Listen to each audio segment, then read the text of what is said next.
Extra. Là, c'est enregistré. Comment? Ça va être- Ça va être enregistré. Voilà. Donc la semaine dernière, rappelez-vous, on avait vu une marloquette, une discussion entre deux maîtres de la Gemara. Rabba avec un He et Rava avec un Aleph. À savoir, est-ce qu'un siman a solidares have siman ou lo have siman? À savoir, si par exemple on a une gerbe de blé, par exemple, un exemple, attachée avec un fil et avec un nœud bien particulier, qui normalement est considéré comme un siman, puisque c'est pas tout un chacun qui attache ses gerbes avec un fil de couleur multicolore, avec un nœud spécifique, avec toute une sorte de manière de... On arrive à reconnaître les propriétaires de la manière comment il a attaché cette gerbe.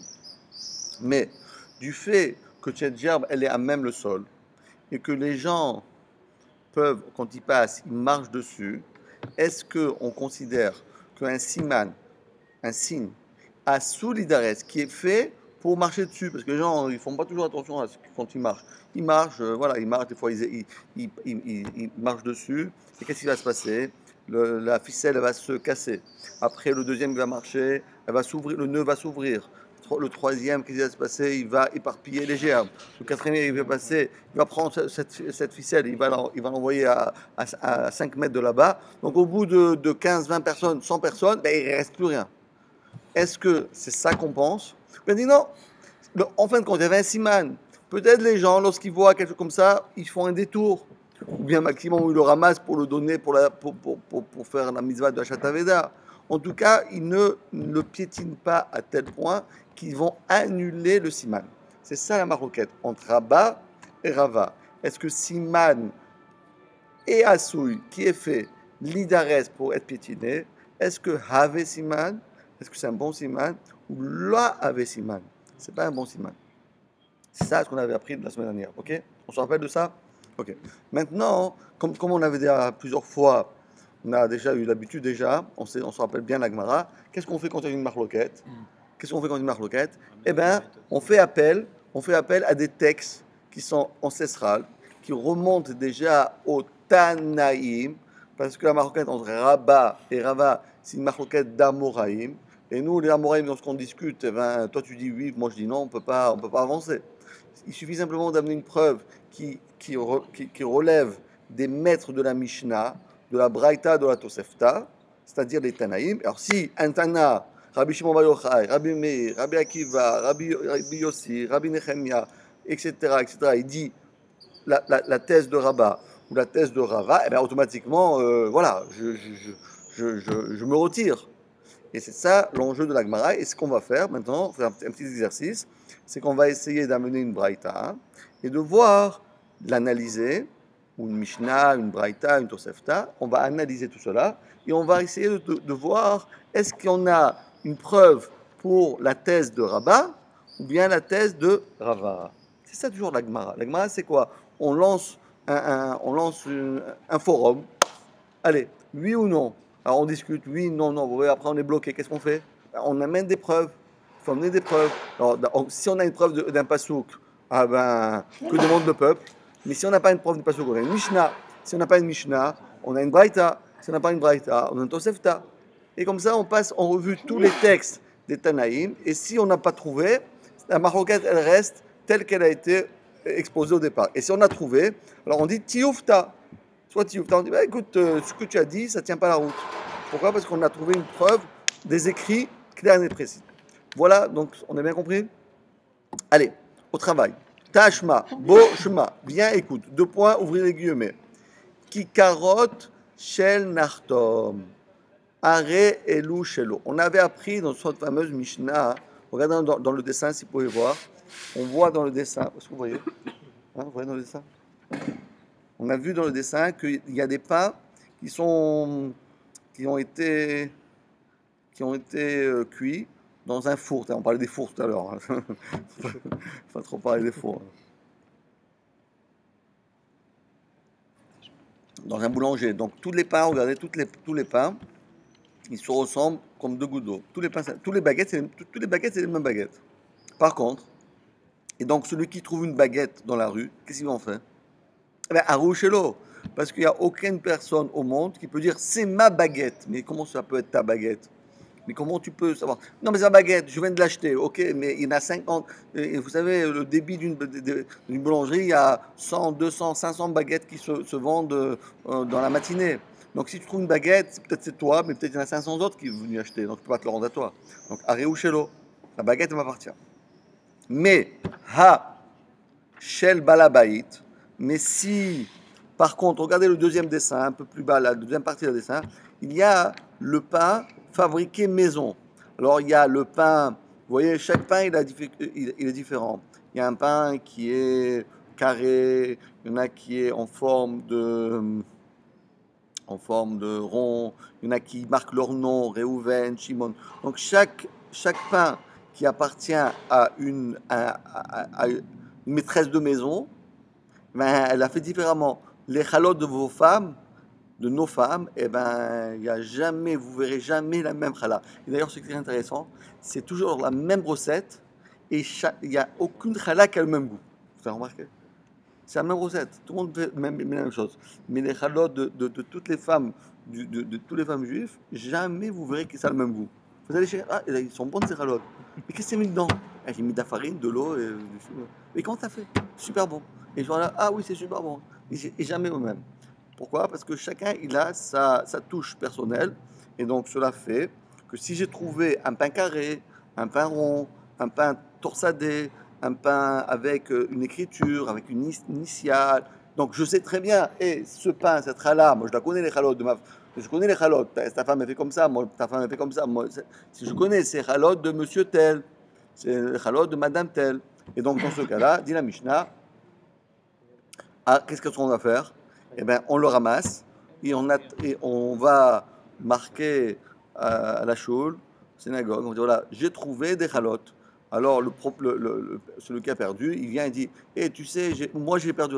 Comment ils sont tes chalotes? Ben, mes chalotes, ils sont ronds et on a mis là-bas des pavots, on a mis des sésames. Ils sont... Ah oui, ben c'est là, je les rends. Et le goût, ça pourrait pas être un critère. Comment? Le goût, ça pourrait pas être un critère distinctif. Le goût, vous parliez du goût. Oui, oui, c'est sûr. C'est Ça sûr. pourrait d'avoir consommé. C'est sûr. C'est-à-dire qu'on peut en manger pour ça. Endommager le... On peut en manger pour. Oui, on peut en manger, mais il faut payer après. Si c'est pas le bon. Ah oui. Si c'est pas le bon. Le cas des bêtes qui endommagent le pain, autant que la figue qui tombe par terre. Ah, bravo. Ben, c'est une très très bonne question. Ça va suivre ça. Très très bon. En tout cas, regardez le deuxième dessin en bas. Donc, on a bien compris la Mishnah et on en déduit. Déjà, Rachid demande pourquoi on a besoin de déduire ça. C'est la récha de la Mishnah. C'est fait. Donc, on reprend dans les mots. Kikaro Nartom Arishelo. C'est le deuxième dessin en bas à droite. Si vous trouvez sur le chemin une baguette, comme vous voyez la baguette là, alors dans ce cas-là, Arishelo. Mais du côté gauche, si c'est du pain d'un balabaït, d'une personne, voilà, c'est pas fait dans le commerce, mais c'est chaque personne, il fait différemment. Dans ce cas-là, Chavelachiz. On a bien compris? Ça, c'est la Mishnah. Donc, dans la Mishnah, il y a la chose et son contraire. Quand c'est Nartom, Shelo, Shabalabait, Chavelachiz. Ok. Dit la Gemara, on avance. Pardon. Dit la Gemara, Shabalabait Maitama. Attendez. Maintenant, j'ai trouvé dans la rue des chalotes qui ont une forme bien spécifique et je sais très bien que ça appartient pas, ça n'a pas été cuit dans une boutique, disons boulangerie, ça a été cuit dans une cuisine d'une personne bien spécifique. Maïtama, pourquoi on doit mentionner, on doit le machiz, c'est le publier. Pourquoi il faut le publier? Maïtama, pourquoi on doit annoncer cela? Ben, Zilagma a dit, ben, c'est sûr pourquoi, c'est très simple. Qui van de idbeosiman, puisque ce pain, il a un signe distinctif. Donc, des mida yedia, parce que savoir on sait, rifta de inishu, le pain d'un homme, ben, ça lui appartient. Parce que chacun, il a un signe distinctif. Donc, moi, je sais des chalotes de madame, ben, c'est ses chalotes. Les chalotes de cette dame-là, c'est ses chalotes. les chalotes de monsieur, c'est ces chalotes-là. D'accord? Ça, c'est facile. Ça, on l'a déjà expliqué. Alors, Agma demande, mashma, que veloshna, puisque la Mishnah dit si tu as trouvé du pain, dans la rue, eh ben, dans la rue, ça dépend. Si c'est des balabaïtes, qu'est-ce que tu dois faire? Tu dois publier. Et mashma, quelle rue on parle? Parce que rappelez-vous, on avait distingué déjà depuis le départ, depuis le premier cours, entre deux sortes de rues. Il y a les Champs-Élysées, où il y a un passage intensif, ce qu'on appelle le Reshut Arabim, et il y a le Reshut Ayachid. C'est aussi une rue, mais le passage, il est restreint. C'est pas une cour, c'est pas quelque chose qui nous appartient. C'est un Reshut Arabim aussi. Mais il est appelé Reshut Ayachid par rapport au Reshut Arabim. À savoir, il y a passage intensif et passage restreint. D'accord? En tout cas, si moi j'ai trouvé la challah d'une personne, que je sais très bien que ça n'a pas été cuit dans une boulangerie, je la reconnais, c'est des chalotes d'une personne qui est en chair et en os, quoi. Je sais très bien que ça lui appartient. Dans ce cas-là, qu'est-ce que je fais? Peu importe, si je l'ai trouvé sur les Champs-Élysées, mais je l'ai trouvé dans une petite impasse, un petit passage, une route de montagne, un truc où il n'y a pas beaucoup de passages. Peu importe, dans les deux cas, qu'est-ce que je dois faire? Je dois publier, n'est-ce pas? Alors, quelle est la question? L'agma a dit, mais je ne comprends pas. Alma, Siman et Asolidares avaient Siman? Mais je ne comprends pas. Si j'ai trouvé un morceau de pain de monsieur X ou monsieur Y dans la rue, donc de quelle rue on parle? Champs-Élysées, même les Champs-Élysées. Qu'est-ce que je fais? Je le prends et je dis voilà, celui qui a perdu ça, il peut venir chez moi, je le rendrai. Mais un instant, aux Champs-Élysées, combien de gens passent aux Champs-Élysées? Combien à votre avis? Combien il y en a qui passent par 100 000 jour? par jour. 100 100 000 par jour. 100 000? Plus de 100 000 par jour. Plus les voitures. 100 000, hein? Vous Oui, dites 100 000. plus que 100 000 personnes. Alors, avec 100 000 personnes qui marchent, combien de chances y a-t-il que ce pain reste entier? Il va être écrasé. Le premier, qu'est-ce qu'il va faire? Il va un peu l'écraser. Le second, qu'est-ce qu'il va faire? Il va donner un coup de pied. Le troisième, il va le mettre contre le mur.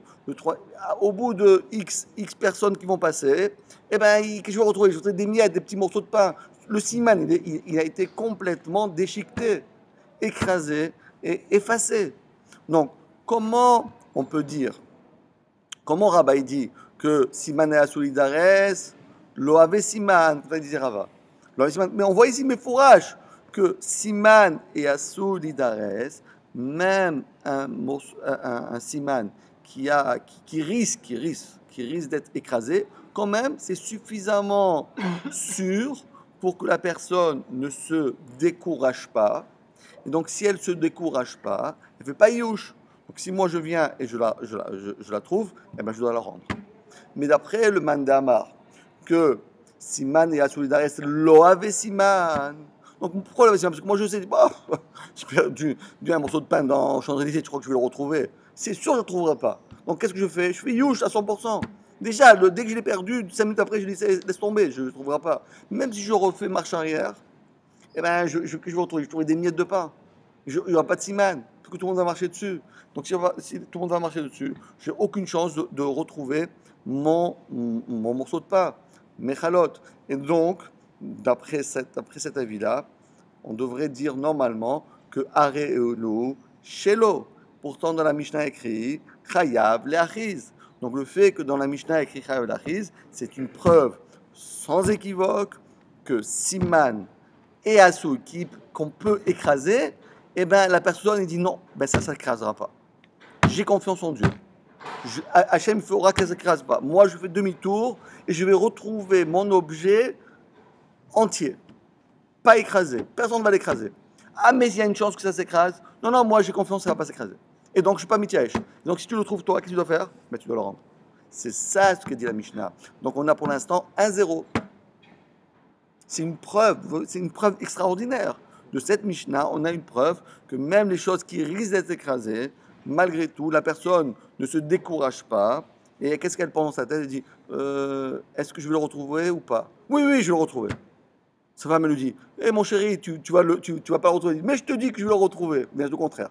Lui, il est toujours plutôt pessimiste. Il me dit, non, non, vas-y, tu vas le retrouver. Elle me dit, mais non, je vais pas le retrouver. Mais je te dis que tu vas le retrouver. Mais non. Bon, allez, j'y vais quand même. Tu m'as dit. Tout ce que Sarah a dit, il faut écouter sa femme. Ok, il va, il retrouve. Donc il avait raison. Parce que c'est Mana et Sarès, avec Siman. Parce qu'il faut toujours confiance en Hachem. Ça, c'est la vie du Mandamar qui pense mais l'autre il dit, mais non, qu'est-ce que j'ai comment tu veux que je retrouve quelque chose qui avec un passage intensif? Comment tu veux que je retrouve quelque chose qui est entier? Maximum, ils vont l'écraser, et la forme de la chala, même si je retrouve des petits morceaux, mais j'arriverai jamais à retrouver la chala entière. Alors, on considère pas Ça sera plus l'éventualité que ça peut être pris par quelqu'un. Disons ici, on n'avait pas une majorité de juifs.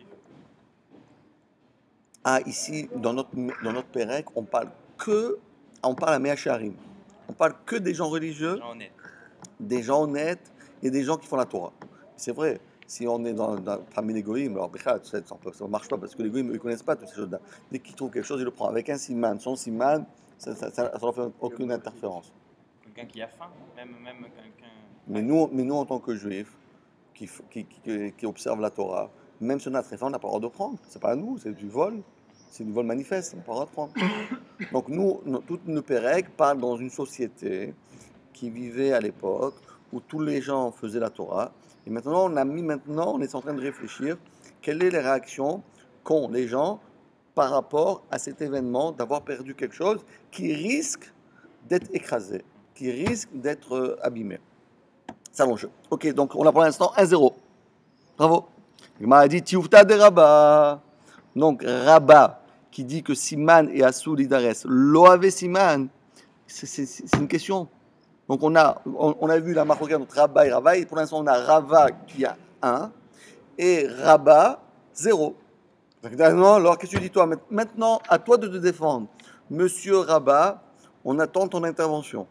On veut que tu nous donnes une réponse à cette question, parce qu'il ne peut pas remettre en question cette question-là, cette déduction, parce que cette déduction relève de la Mishnah.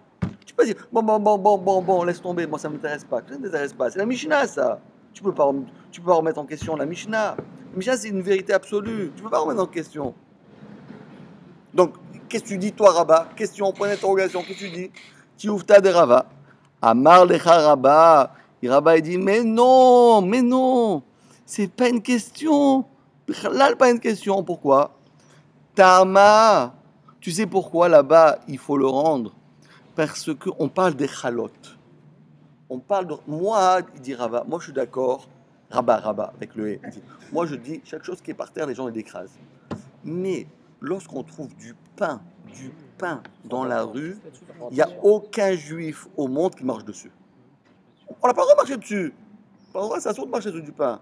Parce que quoi, le pain c'est la vie. Quoi, quand vous trouvez un morceau de pain, qu'est-ce que vous faites? Vous le ramassez? Ben oui. Exactement, bravo. Rabat il dit, c'est vrai qu'en général, tout ce qu'on trouve dans la rue, on peut écraser, on ne fait pas attention. Mais on a des radars. Les juifs, ils ont des radars. Demandez aux pompiers là, qui vont nous dire là. Ils sont fous, ils sont en train d'étudier, il n'y a pas d'air, il n'y a pas à respirer, ils sont en train de faire leur étude là. Alors, mais en tout cas, eux, ils voient. Ils n'ont pas de pigeons. Ils n'ont pas de pigeons qui pourront enlever le siman. Des pigeons? Ah. Quoi, des oiseaux? Ouais, qui viennent manger le pain. À Paris, c'est ça? Oui, on va y arriver ça aussi. On va y arriver, la Gemara va poser cette question aussi. Elle va poser cette question. Mais la Gemara dit comme ça. Moi, Rabat, je dis tout ce qui est par terre, ça résiste pas au passage. Parce que les gens, ils passent, ils s'écrasent. Rien ne résiste au passage. Quand il y a un grand passage, on voit devant Auchan, par exemple, les gens, ils passent. Au métro, tu vas pas quelque chose au métro, tu penses le retrouver. Rien que tu tournes la tête, il y a déjà 100 personnes qui ont passé. Tu sais même pas ce qui se passe. Donc, il n'y a aucune chance de retrouver. Mais il dit le pain, oui. Pourquoi? Parce que même si au métro, on est très pressé, on marche, mais dès qu'on a du pain, hop, attendez, excusez-moi, poussez-vous. Attendez, il y a la rame là qui va. Attendez, je dois ramasser mon pain, moi. Attendez, restez tranquille là. Attendez, je fais la lacha, après je prends le métro. Il a raison en plus. Parce que quand tu fais la halakha, après, s'il y a un problème, c'est le premier métro qui a passé, le sang qui est monté. Le deuxième qui monte, il n'a jamais de problème. En tout cas, c'est ce que la Gemara dit. Il dit non, mais moi, dans ce cas-là, c'est un cas exceptionnel. Je suis d'accord que celui-là, il n'est pas écrasé. Pourquoi? Non, je comprends pas. Si je prends un stylo, il est écrasé. Je prends un porte-plume, il est écrasé. Je prends mon portable, il est écrasé. Je prends mon portefeuille, il est écrasé. N'importe quoi, il s'écrase. Tout le monde abîme, on ne peut pas le retrouver. Mais le pain, non. Pourquoi? Parce qu'il y a une règle qui dit En ma'avirim ala ochalim. On ne passe pas. Regardez le dessin. Un juif qui trouve dans le dessin, un juif qui trouve du pain sur la route, qu'est-ce qu'il fait? La première chose qu'il fait, il le prend et il le pose sur un mur, sur un petit muret, il le pose quelque part, etc. etc. Mais il faut quand même dire une halakha, parce que ça c'est une halakha qui est halakha al-maaseh. Dit le Mishnah Berurah, mais Shabbat par contre, on n'a pas le droit de faire ça.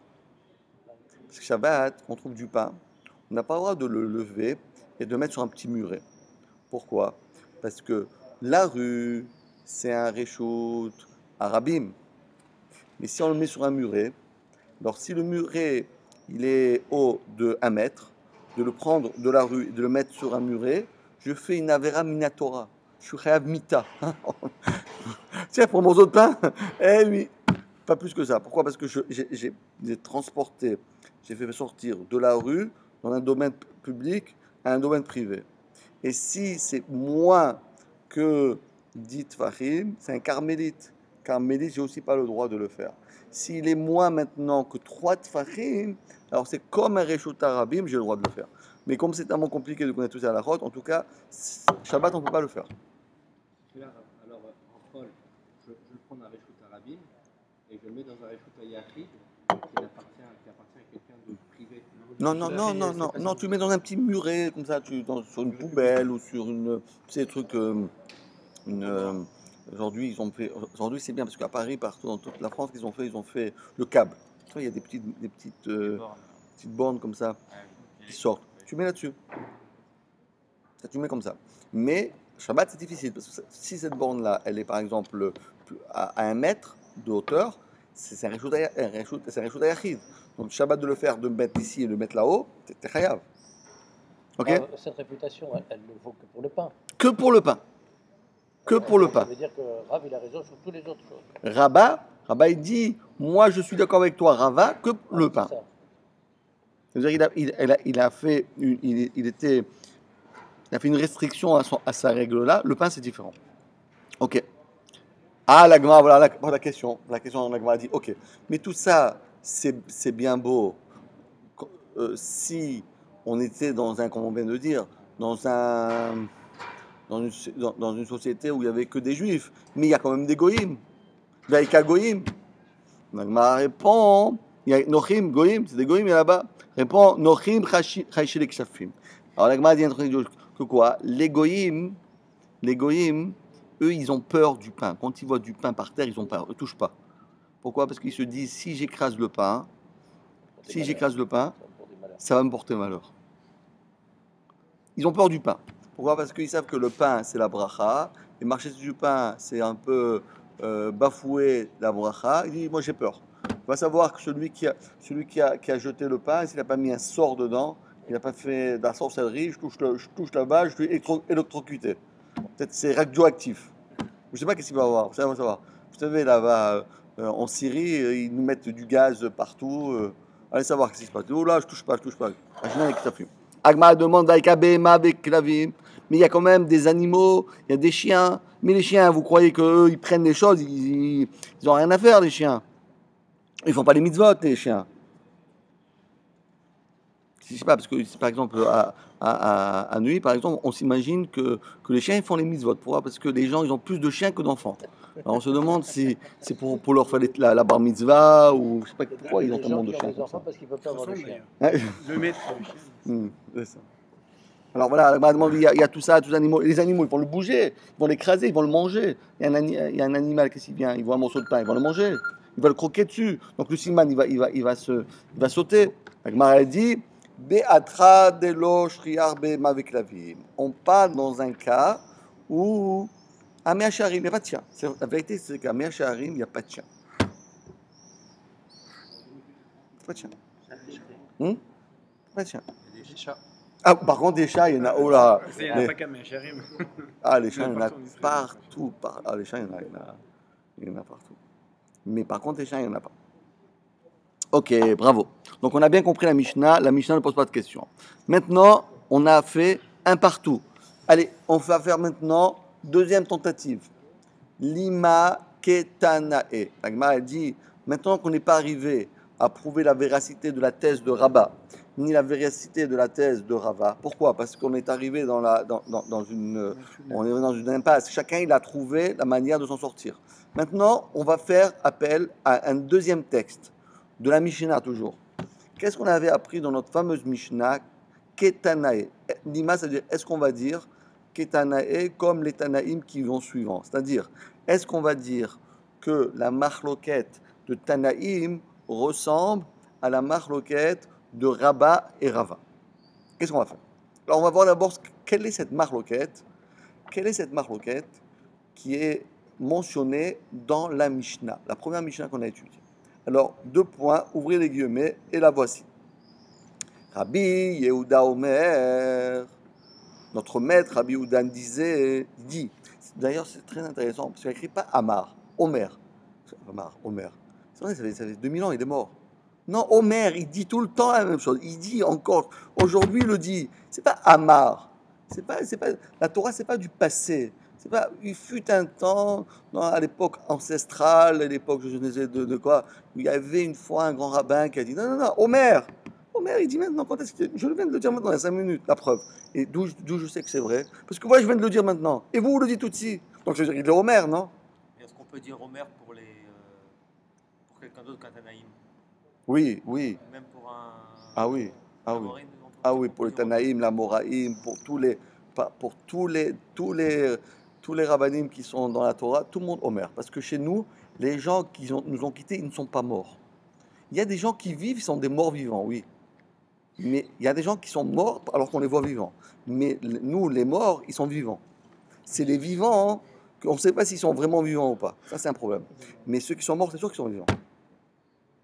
Parce que les tzadikim, les tzadikim, même après leur mort, ils sont vivants.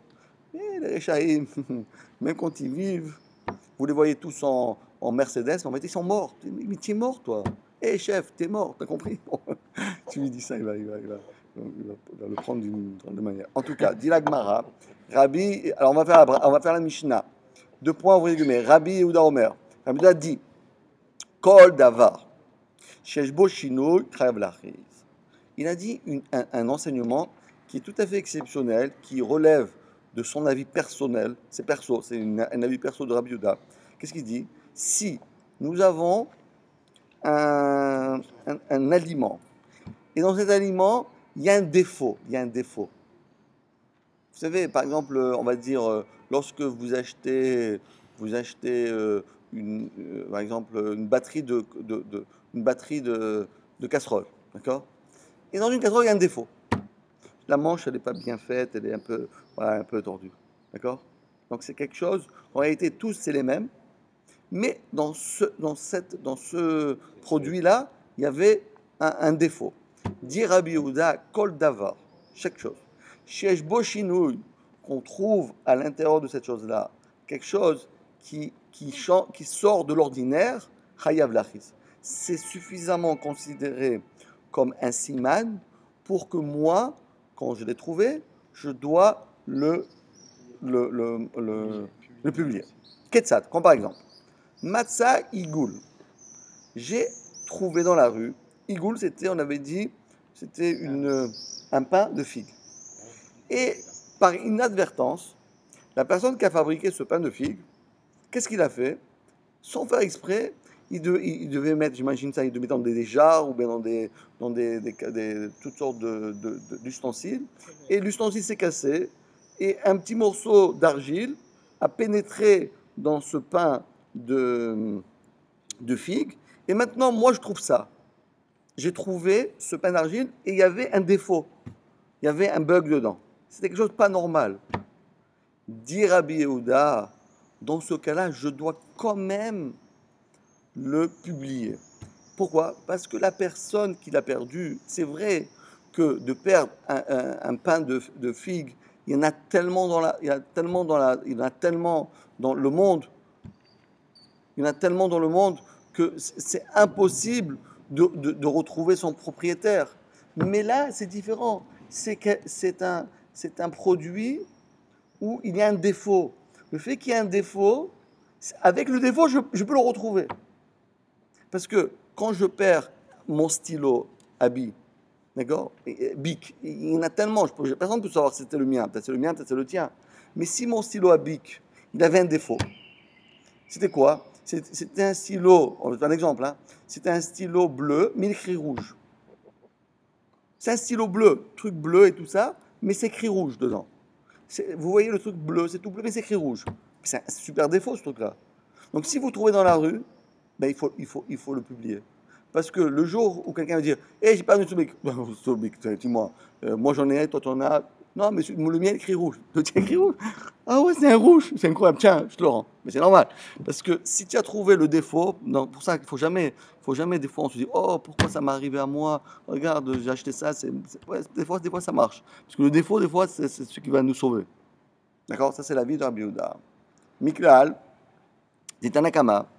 Donc ça, c'est la vie de Rabbi Yehuda. Mashma que Tanakama, c'est-à-dire Rabbi Meir, parce qu'on sait très bien que le Tanakama de la Mishnah, c'est Rabbi Meir. Et Rabbi Yehuda et Rabbi Meir, Salacha, c'est comme Rabbi Meir. Donc il y a toujours la vie de Rabbi Meir, et puis il y a la vie de Rabbi Yehuda. En tout cas, la marloquette, c'est quoi? Que lui, il pense, ça va à Réouchélo. Donc regardez bien le petit schéma. Donc on a au milieu, vous voyez, vous arrivez à voir quelque chose? On a au milieu ce fameux pain de figue. À l'intérieur de ce pain de figue, il y a un petit morceau d'argile. Et on a deux avis.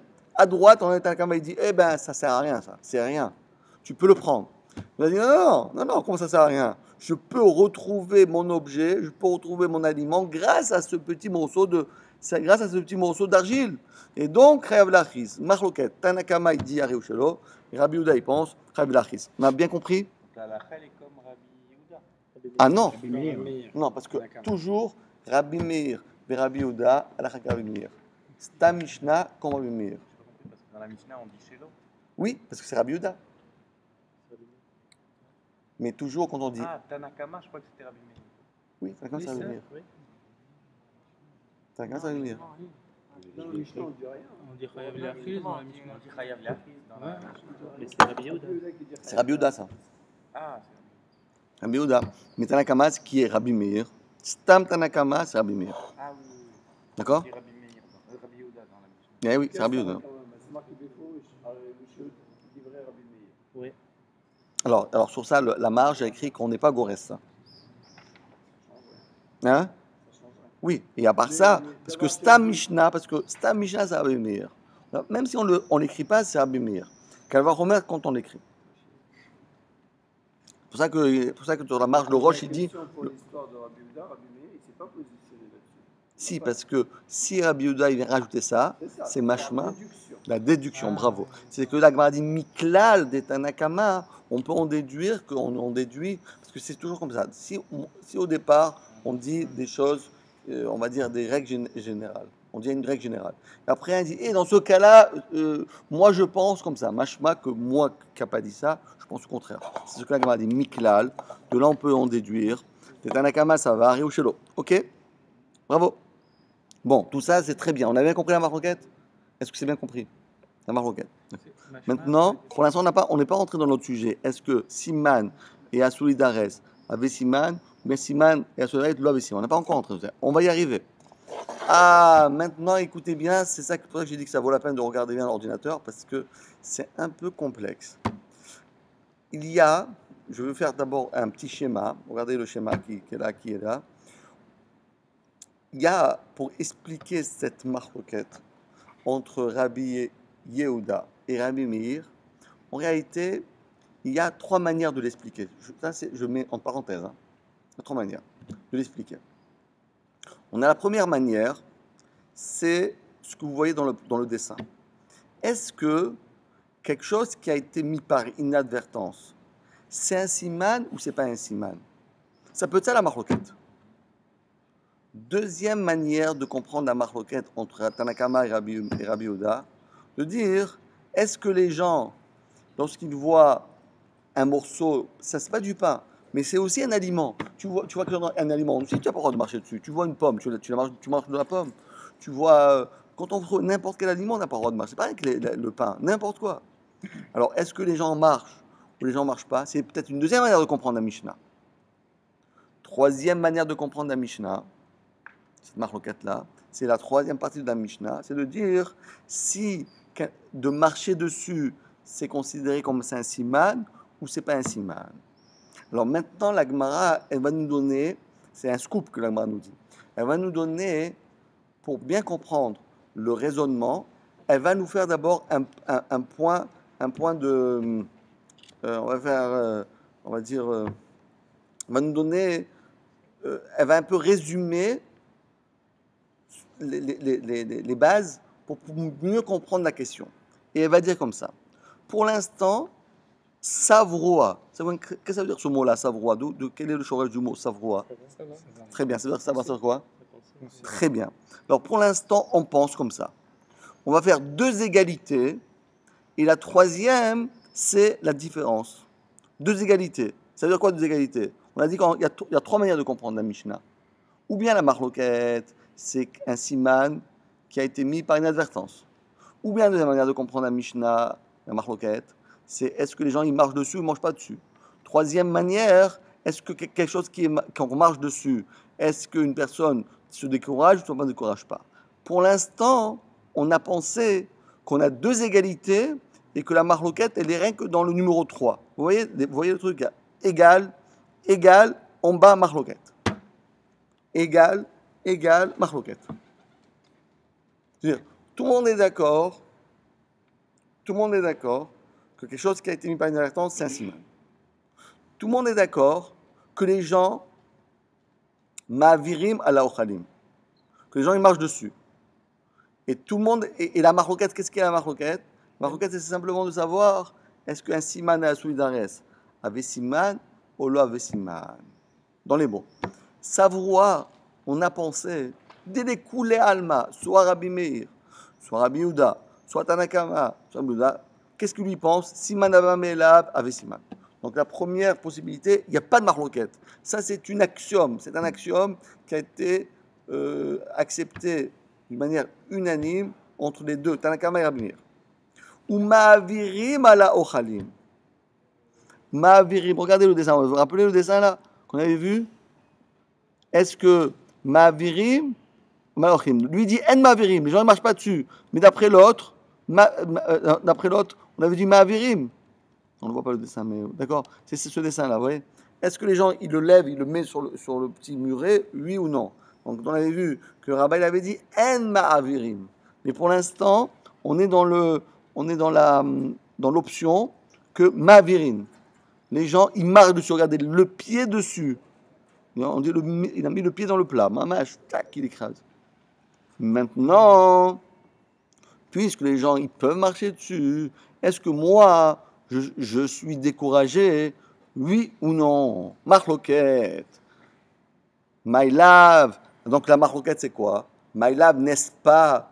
Bessiman et Asoulidares Kamifrike.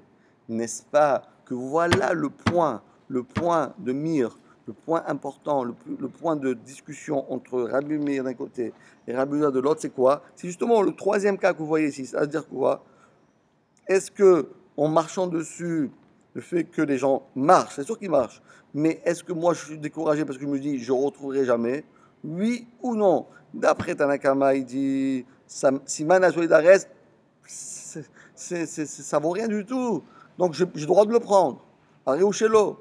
Et Rabbi Yehuda dit non, pas du tout. Parce que si Mana Solidares, les gens, ils ne l'écraseront pas. Et si les gens ne l'écraseront pas, donc ils la crise. Donc pour l'instant, qu'est-ce qu'on a trouvé? Que la marloquette de Rabba et de Rava, c'est la marloquette entre Tanakama et Rabbi Yehuda. Bravo, Patrick, bravo.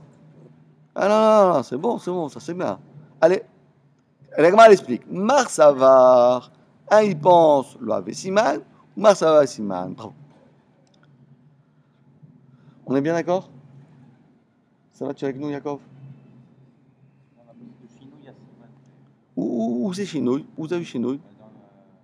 Celui-là, là? Quand on va chercher le Chinouille? Ah, bravo! Quand on va chercher le Chinouille, non, mais ça, c'est parce que nous, on avait dit quelque chose qui a été mis par inadvertance. Pour l'instant, c'est pas ça le point important. Le point important, c'est est-ce que les gens qui marchent dessus, est-ce qu'ils vont abîmer le siman, oui ou non? C'est ça qui nous intéresse. La Gemara dit Amar Rav Zvid, Mishme de Rava. Alors Rav Zvid pose une question. Attends, je n'ai pas compris une chose. Qu'est-ce que tu dis alors? Qu'est-ce que tu dis?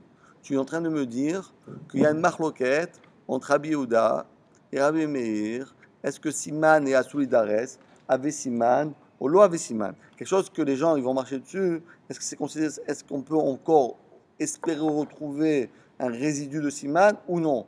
D'après Rabbi Meir, d'après Tanakama, on avait dit à Rushelo, il n'y a aucune chance de retrouver le Siman. Rabbi Yehuda a dit non, on a une chance. Il a dit Isakada Atar de Kasavar Tanakama, Siman Asoulidares lo avait Siman parce qu'on n'a aucune chance. Et Ma'avirim ala Ochlim. Alors d'après ça, si c'est ça qu'il pense Rabbi Meir, alors on demande à Rabbi, donc dis-moi Rabbi Meir, attends, je te demande une question. Rabbi Meir, faites le numéro de Rabbi Meir, s'il vous plaît. Vas-y, faites son numéro de portable. Alors Rabbi Meir, qu'est-ce que tu penses toi? Dis, moi, je dis qu'un siman qui risque d'être écrasé, ça vaut rien. Ok? Ça vaut rien? T'es d'accord? Non, je dis que ça ne marche pas. Pourquoi? Parce que je dis, les gens ils vont l'écraser. Est-ce que tu veux retrouver quelque chose? Quelque chose qui est écrasé, on ne peut rien trouver. Alors, monsieur Rabbi Meir, toi, tu as dit à un instant que si tu as trouvé du pain, on avait dit le pain de figue, pas le pain de figue, du pain mamache. Qu'est-ce que tu avais dit le pain? Rabbi Meir, qu'est-ce que tu dis par le pain? Toi, qu'est-ce que tu penses du pain? Est-ce qu'il faut le rendre ou pas quand tu trouves du pain, du balabaït? Tu le rends ou pas? Mais oui, alors pourquoi tu le rends? Mais ça va être écrasé? Je comprends pas. Les figues, tu dis, les gens, ils vont marcher dessus, j'ai aucune chance de le retrouver. Ok, bravo. Donc, ça veut dire que tu penses que le fait qu'il y a une possibilité d'être écrasé, il n'y a aucune chance de retrouver aucun signe distinctif. Alors, pourquoi le pain, tu dis oui? Quelle différence entre le pain et c'est les deux, c'est le pain. Un, c'est un pain de figue, un, c'est un pain d'orge et de blé. C'est aucune différence. Quelle différence? Alors, pourquoi tu dis rêve la machiz? Pourquoi tu dis ça? À l'origine, la première Mishnah qu'on avait étudiée depuis le début, le cas de la figue, c'était pas un cas où on pouvait le garder? C'était pas dit quand on trouve un gâteau rond de trucs? Bravo, oui. Alors, mais là, on parle qu'il y avait un signe. Là, on parle qu'il y avait un signe distinctif dedans, parce qu'il y avait un morceau de. D'accord. On a expliqué que ça parle qu'il y avait un bug dedans. C'est un stylo bleu qui écrit rouge. C'est un stylo bleu qui écrit rouge. Je peux le retrouver celui-là. Si je perds un stylo bleu, je ne peux pas retrouver. Mais si un stylo bleu qui écrit rouge, combien il y en a dans le monde des stylos bleus qui écrit rouge? Ça n'existe pas, ça. Non, mais c'est peut-être ça. J'essaie de trouver pourquoi Babakama il disait. Tanakama, ouais. Il disait maintenant, tu peux le garder. Oui, mais là-bas on parle on parle de kikarot. On parle de kikarot chez Balabait. Donc il y a un signe distinctif. Ça c'est un vrai signe distinctif. Mais on a dit que ça va être écrasé par le fait que les gens vont marcher. Alors pourquoi kikarot, oui? On a expliqué que justement pour le pain, il n'écrasait pas. Ah, mais on a dit que c'est le pain, on n'écrasait pas, bravo. Alors pourquoi il va écraser le pain de figue? Alors il met le pied dans le pain de figue et le pain stam, il ne met pas. Aucune différence, parce que d'après Halacha, il n'y a aucune différence. Ochalim, on n'a pas écrit En Mavirim ala Ochalim, on n'a pas écrit En Mavirim ala Lechem. En Mavirim ala Lechem, n'importe quel morceau de quelque chose qui amène la vie, qui donne, Hachem il a donné la bracha, on ne peut pas écraser. On fait plus attention au pain, Rav, dans le concret. On fait plus attention, tu as raison, on fait plus attention au pain, mais c'est une erreur.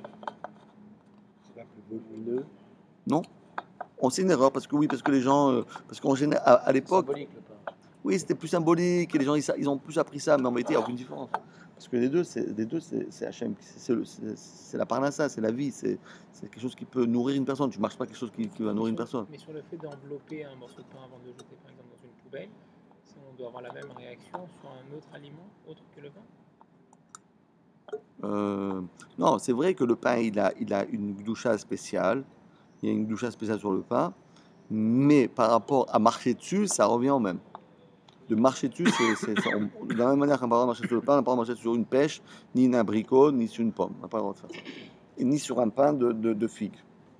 Attendez, sur une bouteille de bourra, vous allez marcher dessus. Attendez, qu'on se le dise. Attendez, on va pas marcher sur la bourra quand même. Hein? Ah ouais, ouais. La dame croûte là, tu ne vas pas marcher dessus. Même un Marocain, il ne marche pas dessus. Alors imaginez-vous un Tunisien, c'est pas possible. Allez. Donc quoi? Donc c'est quoi la marloquette? On ne peut pas dire c'est marloquette. Et là, Amar Rav Zvid, Mishmed Rava. Alors Rav Zvid il dit, donc en vérité, c'est pas une marloquette de Tanaïm. Parce que moi, je vais expliquer une autre manière, la marloquette, en Tanakama et Rabbi Yehuda. Et là, Rav Zvid, Mishmed Rava, Koulé Alma, Savre. Alors encore une fois, 3 égalités. On a dit il y a 3 manières de comprendre. Donc la troisième manière, elle a échoué. C'est pas ça la marloquette. Alors c'est quoi la marloquette?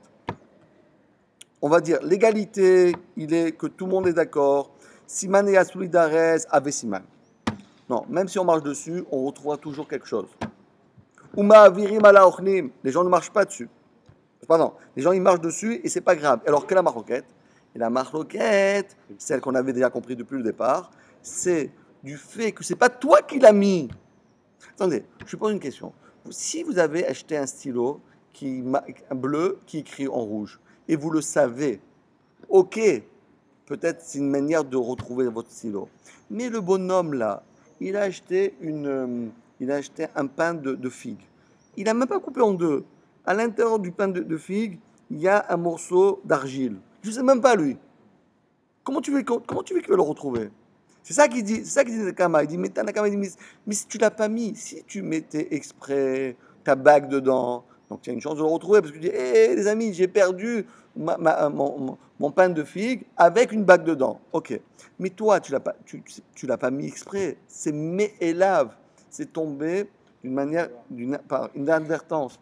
Et puisque c'est par inadvertance, c'est ça la marloquette qu'il y a entre Tanakama et Rabbi Yehuda. Tanakama, lui, il pense à Riushelo, et Rabbi Yehuda, il pense à Rav Lachiste. Et vous dire que quoi? Que Rabbi Yehuda dit, même si c'est une inadvertance, c'est quand même une manière de retrouver. Parce que je peux faire une enquête, je dis, tu sais, ah oui, dans mon pain, Ah, bon Hachem, salut. Bon Hachem.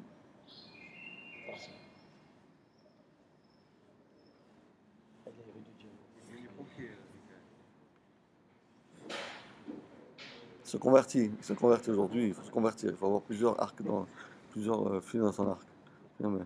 PDG, après c'est mieux le pompier. Ce qui est sûr, c'est des valeurs sûres. Les pompiers, on a toujours besoin. PDG, on ne sait plus. C'est ce qu'on appelle les valeurs refuges. D'accord? Achab et Siman Abba Melav Kamiflik. Bravo. Allez. Que quoi? Tanakama, ça va. Siman Abba Melav Love Siman. Rabbi Yehuda, ça va. Ave Siman. Bravo. Donc maintenant, on a bien compris que la marloquette qu'il y a entre Rabbi Yehuda et Rabbi Meir, ça n'a rien à voir avec ce qu'il a dit, marloquette entre Rabba et Rava. Ça n'a rien à voir.